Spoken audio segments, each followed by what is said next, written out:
സ്കൂളിൽ പഠിക്കുന്ന സമയമായാലും ഇപ്പോഴായാലും എപ്പോഴായാലും നമുക്ക് എല്ലാവർക്കും ഞാവൽപ്പഴം ഭയങ്കര ഇഷ്ടമല്ലേ? എന്നാൽ ഈ ഞാവൽപ്പഴത്തിൻ്റെ നടുവിലിരിക്കുന്ന ആരാ എന്ന് ചിന്തിക്കുന്നുണ്ടാവും അല്ലേ? അത് പറയാം, അത് വരട്ടെ. അതിനു മുമ്പ് ഈ ഞാവൽപ്പഴം കിട്ടുമ്പോഴേ പൊതുവെ ഈ ഞാവൽപ്പഴം കിട്ടുമ്പോൾ എന്താ, മിക്കവാറും നമ്മൾ നാട്ടിൽ നിന്നൊക്കെ ആണെന്നുണ്ടെങ്കിൽ നന്നായി പഴുത്തിട്ടായിരിക്കും ചിലപ്പോൾ വീഴുക. അങ്ങനെയുള്ള ഞാവൽപ്പഴം ആയിരുന്നാലും അല്ല, ഇപ്പം നമ്മളിപ്പോൾ കടയിൽ നിന്ന് മേടിക്കുന്നതോ ഇപ്പോൾ റോഡ് സൈഡിലൊക്കെ നിറയെ കാണുന്നുണ്ട്, അങ്ങനെ കിട്ടുന്നതായിരുന്നാൽ പോലും ആ ഞാവൽപ്പഴം വെച്ചിട്ടുണ്ടാക്കാൻ പറ്റും നല്ല റീഫ്രഷിംഗ് ആയിട്ട്. ചില ആൾക്കാരുണ്ട് ഈ ഞാവൽപ്പഴം കഴിക്കുമ്പം അയ്യോ നാവലൊക്കെ കളറാവുമെന്ന് പേടിച്ച് കഴിക്കാത്തവരുണ്ട്, അയ്യേ ഞാവൽപ്പഴമോ എന്ന് പറയുന്നവരുണ്ട്. പക്ഷേ ഒത്തിരി ഗുണങ്ങളുള്ളതാണ്. ഞാൻ ഞാവൽ റൈസ് ഉണ്ടാക്കിയിട്ടിട്ടുണ്ട്, അതുപോലെ ഞാവൽപ്പഴം കൊണ്ട് അച്ചാർ ഉണ്ടാക്കിയിട്ടിട്ടുണ്ട്. ഞാവൽപ്പഴം കൊണ്ട് കുറേ റെസിപ്പീസ് ഞാൻ ഓൾറെഡി അപ്ലോഡ് ചെയ്തിട്ടുണ്ടായിരുന്നു.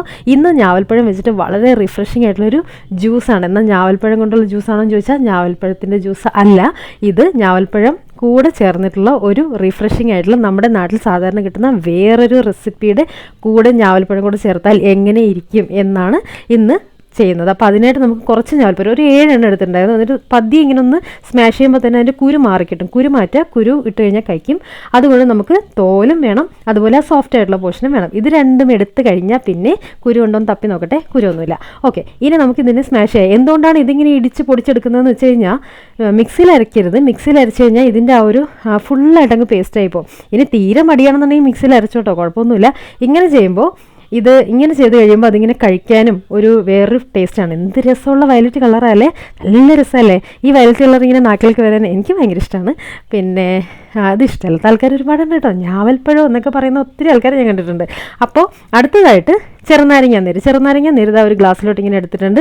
ഇത് നമ്മുടെ നാട്ടിൽ സാധാരണ കിട്ടുന്ന ചൂട് സമയം നമ്മൾ എപ്പോഴും കഴിക്കാൻ ഇഷ്ടപ്പെടുന്ന ഒരു സംഭവത്തിൻ്റെ കൂടെയാണ് ഇതാ ചതച്ചെടുത്തിട്ടുള്ള നമ്മുടെ ഞാവലിൻ്റെ പേസ്റ്റ് കൂടെ ചേർത്ത് കൊടുക്കുന്നത്.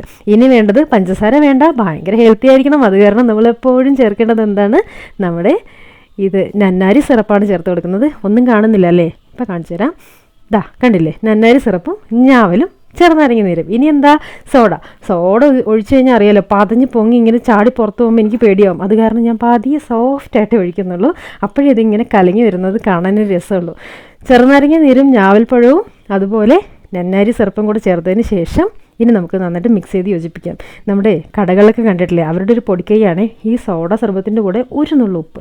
അതുതന്നെ ഞാനിതിൽ ഒരു പിഞ്ച് കേട്ടോ, ഒരുപാട് കൂടരുത്. ഇതിൽ മധുരമാണ് മെയിനായിട്ട് നിൽക്കേണ്ടത്. എന്നിട്ട് വേണമെങ്കിൽ അരിച്ചെടുക്കാം. ഈ അരിച്ചെടുക്കുന്നത് എന്തിനാണെന്നറിയോ, ഈ അയ്യേ ഞാവൽപ്പഴം എന്ന് ചോദിക്കുന്ന കുറച്ച് ആൾക്കാരുണ്ടല്ലോ, അവർക്ക് വേണ്ടി മാത്രമാണ് ഈ അരിച്ചെടുക്കുന്നത്. ഞാവൽപ്പഴം എന്നല്ല, ഇനി എന്താണെന്നുള്ളത് കണ്ടുപിടിക്കില്ല. ഈ കളറും ആ ഒരു ഫ്ലേവറും ആ ഒരു ടേസ്റ്റും കൊണ്ടുണ്ടല്ലോ, നിങ്ങൾ ഒരു ഗ്ലാസ് കൊടുത്താലേ ഒരു ഗ്ലാസ് ഉറപ്പായിട്ടും ചോദിച്ച് മേടിക്കും. ഒരിക്കലും പറയരുത് ഞാവൽപ്പഴമാണെന്ന്. കുടിച്ച് കഴിഞ്ഞിട്ട് ഇഷ്ടമല്ലാത്തവരോട് പറഞ്ഞാൽ മതി കേട്ടോ, അവർ തീർച്ചയായിട്ടും ഉണ്ടാക്കി നോക്കി. അപ്പോൾ ഈ ഒത്തിരി പഴുത്തിട്ടായിരിക്കും നമുക്ക് ഞാവൽപ്പഴം മിക്കവാറും നാട്ടിൻപുറങ്ങളിലൊക്കെ കിട്ടുക അല്ലേ, ഒരുപാട് പഴുത്തതായിരിക്കും. അപ്പോൾ ഇത് എന്ത് ചെയ്യും എന്നൊക്കെ ഉള്ളതിന് പ്രശ്നമുണ്ട്. അപ്പോൾ അങ്ങനെയുള്ളപ്പോൾ ഇതുപോലെ നമുക്ക് നല്ല ഫ്രഷായിട്ട് ജ്യൂസ് ഉണ്ടാക്കിയെടുക്കാം. കുറച്ച് കൂടുതൽ ഞാവൽപ്പഴം ഇട്ടെന്ന് വെച്ചാൽ ഒന്നും സംഭവിക്കില്ല, കുറച്ച് കുറഞ്ഞു പോയി എന്ന് വെച്ചിട്ട് ഒന്നും സംഭവിക്കില്ല. ഈ ഒരു ഫ്ലേവറും കളറും അതിൻ്റെ ഗുണങ്ങളൊക്കെ കിട്ടണം.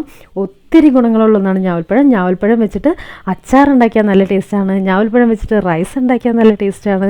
അതുപോലെ അതിൻ്റെ ഒരു കളറും ഞാവൽപ്പഴം വെച്ച് ഞാൻ തന്നെ കുറച്ച് റെസിപ്പീസ് ഇട്ടിട്ടുണ്ട് ഇതിൻ്റെ ഉള്ളിൽ.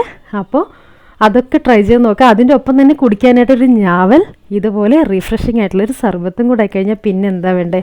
അപ്പോൾ വളരെ ഹെൽത്തി ആയിട്ടുള്ള ഒന്നാണ്.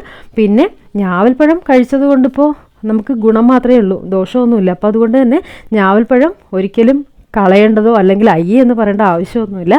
ഈ ഒരു കളർ കണ്ടാൽ തന്നെ ആരെ കുടിക്കാത്തല്ലേ. ശരിക്കും പറഞ്ഞാൽ ഇത് അരിക്കേണ്ട ആവശ്യമില്ല. അരിക്കാതെ തന്നെ ആ ഒരു ചെറിയ പീസ് പോലെയൊക്കെ ഉണ്ടാവില്ല ഞാവലിൻ്റെ, അതൊക്കെ ആയിട്ട് ഇങ്ങനെ ടേസ്റ്റ് ചെയ്ത് കഴിക്കാനാണ് ടേസ്റ്റ്. അപ്പോൾ കുറച്ചുകൂടെയൊക്കെ നമുക്കിപ്പോൾ ഡെക്കറേറ്റ് ചെയ്ത് ഗസ്റ്റൊക്കെ വരുമ്പം നല്ല രസമായിട്ടിരിക്കട്ടെ എന്ന രീതിയിൽ വെക്കാൻ വേണ്ടി മാത്രമാണെങ്കിൽ മാത്രം അരിച്ചൊക്കെ എടുത്താൽ മതി.